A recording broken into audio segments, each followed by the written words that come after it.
गोंयांत खोदळ घालपी जमनी बळकावपाचे केशी नित्यनेमान हाताळपाक तपास आयुक्तान सुरवात केल्या.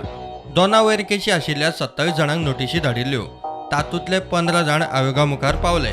चडशा जाणांनी वकालतनामा फायल करूंक आनी आपली बाजू मांडूंक वेळ मागला. आयुक्तान तांकां मुजत दिवन सुनावणी 23 मार्चाक दवरल्या. आयुक्ता मुखार आतां मेरेन 44 केशींच्यो फायली आयिल्ल्यो.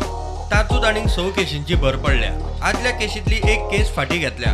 आतां ताचे कडेन 49 केशींच्यो फायली आसात. मजगतीं मांद्रेचो आमदार जित आड जमीन बळकायल्या म्हूण केस घालपी NRI रवळू खलपूय आयुक्ता मुखार Paulo.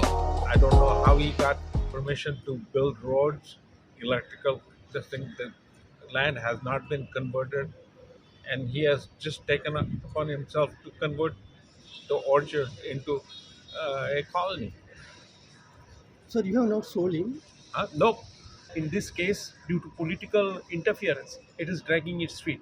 This we will not allow because Jit Arolkar has to be brought to book for the crimes he has committed.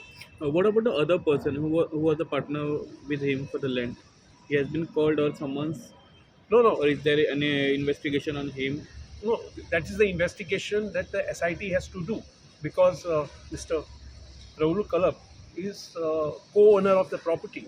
So unless all the owners agree, that property cannot be sold and that property cannot be developed. प्रुडंटा खातीर चेतन गवस.